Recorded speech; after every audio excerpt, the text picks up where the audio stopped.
Welcome to Bible Study with Jairus, brought to you by Jairus Bible World Ministries. Do not be afraid, only believe. Brother Jairus leads a Bible study group in Chinese every week, and the Holy Spirit often speaks to people during these meetings. We felt compelled to share some of the revelations we received from the Holy Spirit, and we hope these studies will reach and benefit more listeners. All scripture is quoted from the English Standard Version, unless otherwise noted. Thank you for joining us. Bible Study with Jairus, Numbers 19. After God's discipline on Korah and others in Numbers 16, His warning to the Israelites through the budding of Aaron's rod in Numbers 17, and His command to Aaron and his sons to bear the iniquity involving their priesthood in Numbers 18, we can see that the content of Numbers 19 explains how to use water to cleanse the impurity of the Israelites. The design and objects of the tabernacle in the Old Testament are very good pictures of our New Testament spiritual experience. For example, we know that the Israelites used the bronze altar to offer sacrifices for their sins. There, in front of the tabernacle, they were forgiven by God. In the New Testament, this represents that Christ is our sin offering to reconcile us with God. Another item in front of the tabernacle was the laver.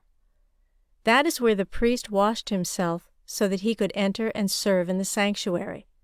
In the New Testament, this represents our experience of washing of regeneration and renewal of the Holy Spirit, Titus 3:5, and washing of water with the Word, Ephesians 5:26.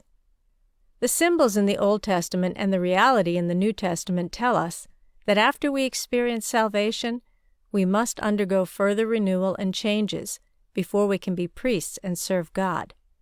We must reconcile with God, experience redemption, and cleanse ourselves in order to serve Him. Numbers 19 makes this point clear. God's purpose in leading the Israelites out of Egypt and allowing them to experience trials in the wilderness was not only to save them and free them from Pharaoh's yoke, but also to make them holy. He wanted them to become His royal priests. The book of Numbers describes how God trained the Israelites in the wilderness. They constantly had to free themselves from the residual impact of Egypt. As they were changed by God's holy nature, He fashioned them into a holy kingdom of priests. If we understand this background, it will help us better understand the picture in Numbers 19. The Lord told Moses and Aaron to prepare a red heifer without defect, on which a yoke has never come, Numbers 19:2. Speaking of red heifers, I remember a story shared by a Christian brother. He read an article saying that the Israelites successfully bred red heifers and offered them according to the requirements of the Bible. The article said that this red heifer has been lost for many years, but has recently been bred successfully. I did not check the authenticity of this story, and this is not the focus here. Instead, we want to focus on the spiritual significance of the red heifer as a sacrifice. After the red heifer is burned, the ashes of the heifer must be gathered and kept for the purification water. This is a sin offering, Numbers 19:9. Whoever touches a dead body or something unclean should use this water to cleanse themselves. Verse 12 says, "He shall cleanse himself with the water on the third day, and on the seventh day, and so be clean. But if he does not cleanse himself on the third day and on the seventh day, he will not become clean." We do not interpret the Bible word by word. Instead, we record the questions we ask when we are reading the Bible and the inspiration we receive from the Holy Spirit when answering the questions. A man in our study asked, "Why does verse 12 say that you must cleanse yourself on the third and on the seventh day, otherwise you will be unclean? What does this mean? What if they don't follow the prescribed time schedule? Would there be no ashes of the heifer at that time?" The Bible does not mention a problem with regards to the availability of ashes of the heifer, so we assume that there is no situation in which the ashes are unavailable. Instead, the people who did not follow the prescribed time schedule for cleansing would have to pay a great price. Verse 13 says that those who did not cleanse themselves must be cut off from the Israelites. It seems that this is a very serious matter. The Bible also describes other situations in which an individual would become unclean. Someone who touches a dead body, or even bones in the open field, would become unclean. Numbers 19:16. These people also must cleanse themselves on the third and on the seventh day. On the seventh day he would be clean. Numbers 19:19. Those who did not cleanse themselves would be cut off. Numbers 19:20. This man said, "Why is the timing of the third and seventh day so important? First of all, this is God's rule for Old Testament rituals. But we can also draw an analogy to our current day experience as Christians. The third day represents resurrection, because the Lord Jesus was resurrected on the third day. The number 7 is the number of perfection, indicating completeness. The seventh day represents a period of completion. God has given us a period of time in which to cleanse ourselves. Maybe after this period we will have missed our opportunity. We often refer to the grace period, a metaphor which points to the special period of salvation and repentance that God has given. When the Lord Jesus comes again, or when the millennium kingdom comes, the perfect time to be saved may have passed. How do these Old Testament truths remind us of our everyday experience as Christians? The burning of the red heifer to ashes signifies the death of Christ. Hebrews 9:13-14. He died to accomplish our salvation. Mixing the ashes of the red heifer with the water to create a purification water reminds us of the washing of regeneration and renewal of the Holy Spirit after we believed in the Lord. Titus 3:5. The Lord Jesus was crucified 2,000 years ago. He does not need to be crucified again for everyone to be saved. He was the sacrifice of God once for all, just like this red heifer. His salvation is represented by the ashes of the red heifer. They are mixed with water, representing the Holy Spirit, before they can be applied to people for cleansing. After a person is saved, he needs to continue to experience the cleansing work and renewal of the Holy Spirit. We must avoid contact with dead things in order to maintain our cleanliness before God and maintain an uninterrupted fellowship with Him. If we do come into contact with dead things, we need to cleanse ourselves by experiencing afresh the salvation accomplished by the Lord Jesus on the cross. The Holy Spirit cleanses us and restores our fellowship with God. Otherwise, our fellowship with God will be broken. Although we will not be cut off from God, we will lose our intimate fellowship with the Lord and the Spirit. Brother Witness Lee, one of the founders of the local church movement, gave an example of this very truth. He said that when he was serving in a church in Shanghai, he often took a bus from one church in Shanghai to another. Both of these churches are in Shanghai, but in different places. As he traveled, he started to casually read some advertisements on the bus. At first, he ignored them because of their inappropriate and unclean content. But by the time he arrived at the other church, he felt that his spirit had been defiled. When he preached, he felt that he was not in the presence of the Holy Spirit. So he learned his lesson. When he took the bus again, he closed his eyes and prayed, contemplating the Word of God. When he arrived at the other church, he found himself filled with the Holy Spirit.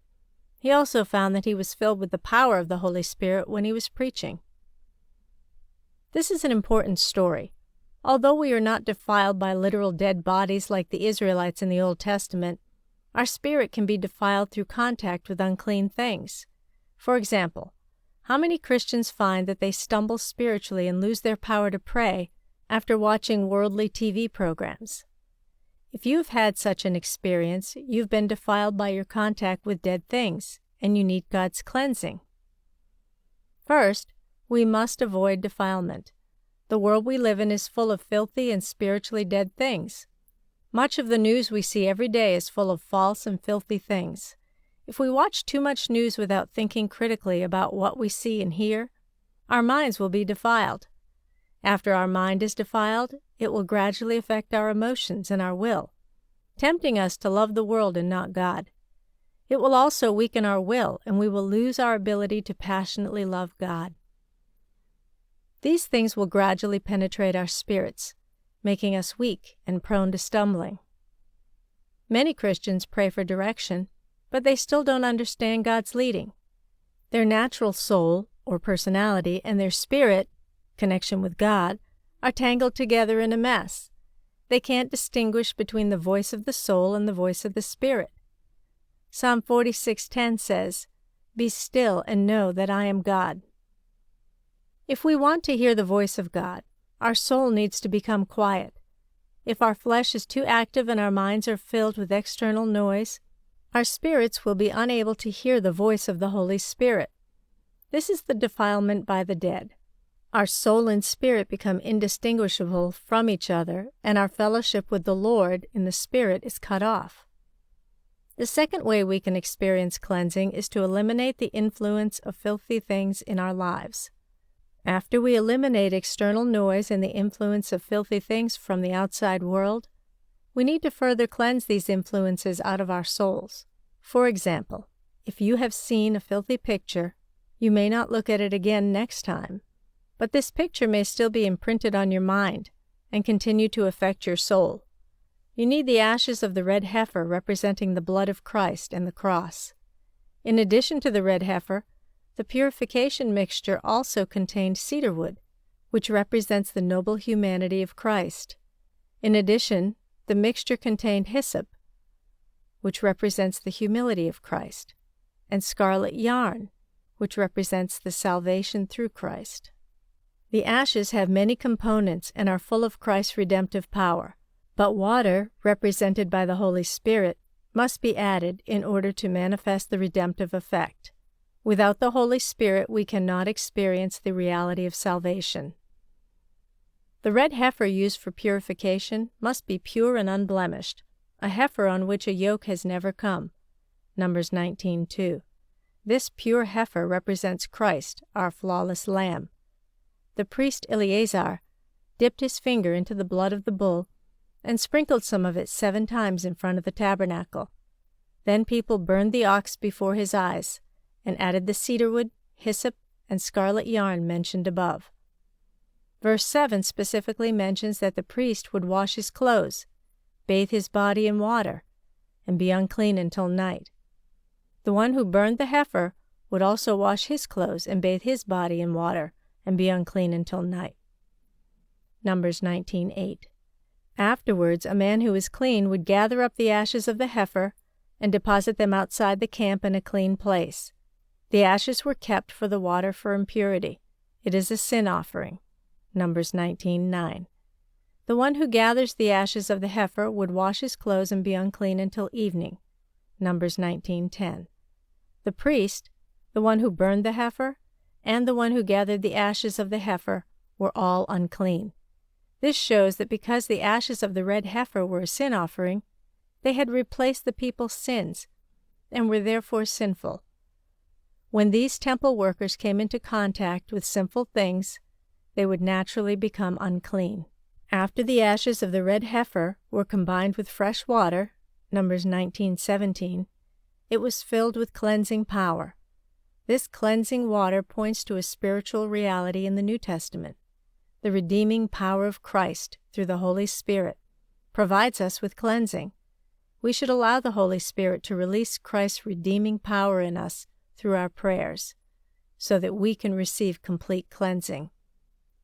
Traditional Chinese medications are boiled and distilled from many Chinese herbal plants. These different Chinese herbs have many different components, and each component has a different therapeutic effect. After being boiled and refined, the pharmacy will make them into granules.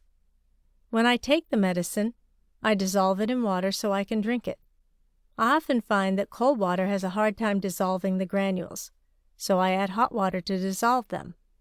After I drink the dissolved granules, the effects of the ingredients in these traditional Chinese medicines will be broken down in my body and play a therapeutic role. The fresh water in this chapter is like the hot water in this illustration. The ashes of the red heifer can be compared to the traditional Chinese medicine granules. When the ashes are mixed with fresh water, It has a therapeutic effect, like the dissolved granules. God's salvation and cleansing power are all contained in the ashes of the heifer, but we need fresh water, signifying the Holy Spirit, to release the therapeutic effects of the ashes of the heifer, the cedar wood, the hyssop, and the scarlet yarn. In Psalm 51, David requests that the Lord use hyssop to cleanse him from sin. In the same way, Rahab, the prostitute, was saved because of scarlet yarn. The benefits of these beautiful illustrations will be released to us through the application of the Holy Spirit. The red heifer has already been burned, and the ashes have already been made. The Chinese medicine has already been boiled and refined, and the Chinese medicine granules are ready-made. God has already accomplished salvation through Jesus Christ, and His salvation is prepared. For our convenience, God's salvation comes to us ready-made. But we need to release these effects through the work of the Holy Spirit. The third and seventh day also have an important spiritual significance. The third day represents Christ's resurrection from the dead, accomplishing our salvation. He has already prepared the ashes of the red heifer. We can use them any time to cleanse ourselves. In Christ, all believers have participated in dying and rising with Christ on the third day. Therefore, all those who have been chosen by God have experienced the cleansing of Jesus in their spirit. But we also need to cleanse ourselves on the seventh day. If we sin after being saved, we need to repent at the right time. Otherwise, our sin will bring regret. The seventh day, representing a deadline from God, is just my personal understanding. It's not the most important thing in this passage. What is important is that we make the most of every opportunity and lose no time in cleansing ourselves. In recent U.S. elections, some Christians supported Trump, saying he was chosen by God. Other Christians said that they also received revelation from God, saying they should choose Biden. Sometimes Christians can be very confused by these differences in opinion. Does God say different things to different Christians? I said to myself, no, one of the true groups of Christians must be mistaken in this area. The result of the election will eventually come to light, but this is a good opportunity to learn to verify the voice of the Holy Spirit. I tend to believe the prophecies of those who thought that Trump was chosen by God.